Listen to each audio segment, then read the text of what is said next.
সেই রকম একটি ফ্যামিলি কার্ড আপনাদের কাছে পৌঁছে দিতে চাই মা বোনদের কাছে। তারেক রহমানের মুখে উচ্চারিত ফ্যামিলি কার্ড সুবিধাটি নিয়ে নানা জল্পনা কল্পনা চলছে দেশের মানুষের মনে। ইতিমধ্যে তারেক রহমান এক জনসভায় হাতে একটি কার্ড তুলে ধরে জানান, বিএনপি ভোটে নির্বাচিত হলে দেশবাসীকে এই ফ্যামিলি কার্ড দেয়া হবে। কিন্তু কি এই ফ্যামিলি কার্ড? এই কার্ডে কি ধরনের সুবিধা থাকবে? কারাই বা পাবেন ফ্যামিলি কার্ডের সুবিধা? বিশ্বের আর কোন কোন দেশে এ ধরনের সুবিধা রয়েছে? চলুন জেনে নেওয়া যাক বিস্তারিত। ফ্যামিলি কার্ড কি? বিএনপির পরিকল্পনা অনুযায়ী এই কার্ডটি হবে একটি রাষ্ট্রীয় সামাজিক সুরক্ষা টুল।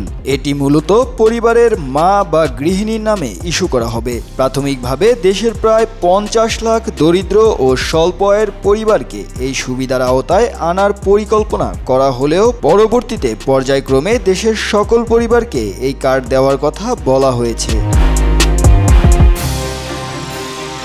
এর মাধ্যমে কি কি সুবিধা মিলবে? ফ্যামিলি কার্ডধারী পরিবারগুলো মূলত দুই ধরনের সুবিধা পেতে পারে। এক, মাসিক ভাতা। দুই, পণ্য সহায়তা। একটি কার্ডধারী পরিবারকে প্রতি মাসে 2000 থেকে 2500 টাকা নগদ অর্থ সহায়তা দেওয়ার পরিকল্পনা করা হয়েছে।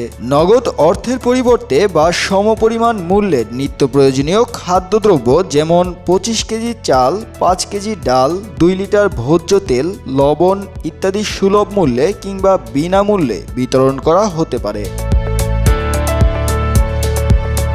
এই কার্ডটি পরিবারের নারীর নামে হওয়ায় পারিবারিক সিদ্ধান্তে নারীর ভূমিকা ও আর্থিক স্বাধীনতা বাড়বে বলে বিএনপি মনে করে। এই সহায়তার মাধ্যমে একটি পরিবার যাতে 5 থেকে 7 বছরের মধ্যে দারিদ্র্য সীমা কাটিয়ে উঠতে পারে সেই লক্ষ্য নির্ধারণ করা হয়েছে।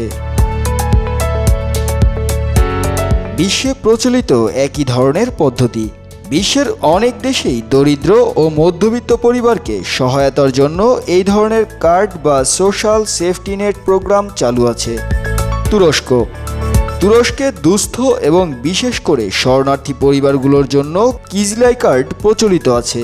এর মাধ্যমে নির্দিষ্ট পরিবারের ব্যাংক অ্যাকাউন্টে প্রতি মাসে নগদ অর্থ পৌঁছে দেওয়া হয়, যা দিয়ে তারা খাবার বা দৈনন্দিন প্রয়োজনীয় জিনিস কিনতে পারে। যুক্তরাজ্য, এখানে নিম্ন আয়ের মানুষের জন্য একটি একক পেমেন্ট সিস্টেম আছে, যা আবাসন, শিশু লালন পালন ও জীবনযাত্রার ব্যয়ে সহায়তা করে। নিউজিল্যান্ডে পরিবারের আয় ও সন্তানের সংখ্যার উপর ভিত্তি করে ফ্যামিলি ট্যাক্স ক্রেডিটের মাধ্যমে সরাসরি আর্থিক সুবিধা দেওয়া হয়। ভারতের পাবলিক ডিস্ট্রিবিউশন সিস্টেম পিডিএস এর অধীনে পরিবারগুলোকে ডিজিটাল রেশন কার্ড দেওয়া হয়, যার মাধ্যমে তারা অত্যন্ত কম মূল্যে চাল, গম ও কেরোসিন তেল পেয়ে থাকে।